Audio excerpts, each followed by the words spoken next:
Et yo tout le monde, c'est faire sympa. Aujourd'hui, on se retrouve pour un nouvel épisode de Quotidien Euro. Aujourd'hui, du 15 juin, donc la deuxième journée de compétition. Et on va commencer tout de suite, sans plus tarder, avec les matchs du jour. Donc tout d'abord, le match de 15h/9h, on a eu ce petit Hongrie-Suisse, donc qui s'est terminé 3-1 pour la Suisse.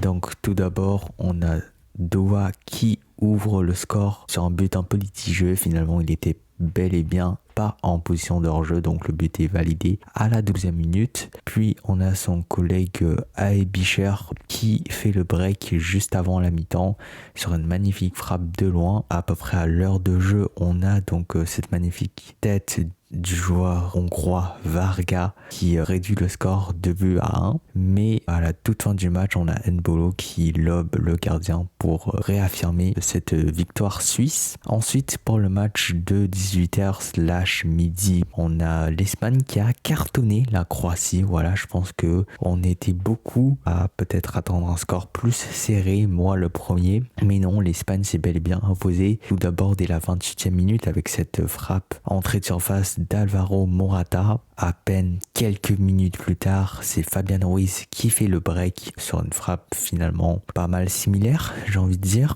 Et puis enfin, juste avant la mi-temps, c'est Dani Carvajal qui la met au fond sur un magnifique coup franc de Lamine Yamal pour faire le 3-0. Vers la 80e minute, la Croatie a cru égalisé avec tout d'abord ce penalty de Petkovic initialement arrêté par le gardien, mais plus tard l'action se poursuit et il la met au fond. Mais finalement le but a été annulé car au moment du tir, des joueurs croates avaient pénétré dans la surface ou un truc comme ça, j'ai pas trop bien compris, mais en tout cas le but s'est finalement fait annuler, donc le résultat c'est bel et bien un 3-0 cuisant pour la Croatie et donc une très belle victoire de l'Espagne pour son entrée en lice dans la compétition. Troisième match de 21h/15h, on a ce Italie-Albanie qui s'est révélé être plus serré que prévu, je pense. C'est un petit 2-1. Donc courte victoire de l'Italie qui s'est beaucoup jouée en première mi-temps. Pour cause, on a tout d'abord ce but surprise de l'Albanie dès la 21e seconde. Donc c'est ni plus ni moins que le but le plus rapide de toute l'histoire de l'Euro. Donc voilà, c'est quand même un très bel exploit fait par les Albaniens. Mais malheureusement pour eux, l'Italie revient très rapidement, d'abord avec cette tête de Bastoni pour égaliser et juste quelques minutes plus tard avec ce magnifique reprise de volée de Barella qui fait mener au score l'Italie. Et puis après ça, le score ne bougera pas, ça restera un 2-1. Maintenant, on peut faire un petit point sur les groupes.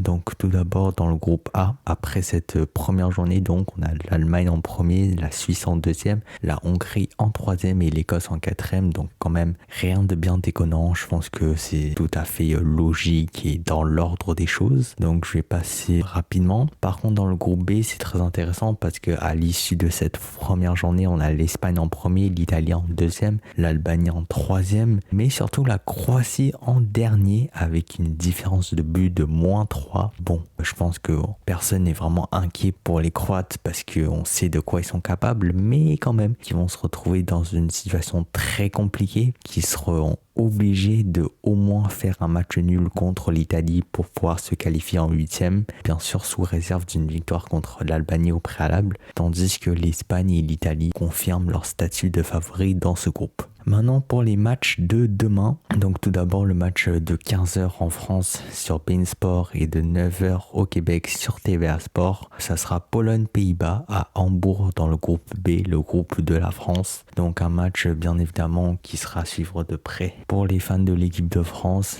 Voilà, voir un peu comment ça se place dans ce groupe. Les Pays-Bas qui donc font leur entrée en lice dans la compétition, tandis que la Pologne qui devra aller peut-être essayer de gratter quelque chose pour espérer un huitième dans ce groupe qui est quand même assez relevé. Et puis ensuite à 18h en France et midi au Québec, on a Slovénie-Danemark à Stuttgart dans le groupe C, suivi à 21h et à 15h de Serbie-Angleterre, toujours dans le groupe C, mais cette fois-ci à Gelsenkirchen. Et ce sera le match de la journée qui sera diffusé sur TF1. Pour ce qui est du groupe C, pareil, c'est un groupe assez homogène. Bon, bien évidemment, il y a l'Angleterre qui devrait passer en premier, mais Slovénie, Danemark, Danemark et Serbie, je pense que ça se tape pour la 2e et la 3e place, donc pour la potentielle qualification pour les 8e. Donc voilà, groupe très intéressant à surveiller. Je pense des matchs quand même très ouverts, notamment Slovénie-Danemark qui sera d'ores et déjà assez décisif pour la qualification. Pour ceux qui du zapping, le petit extrait drôle que je voulais vous montrer aujourd'hui, c'est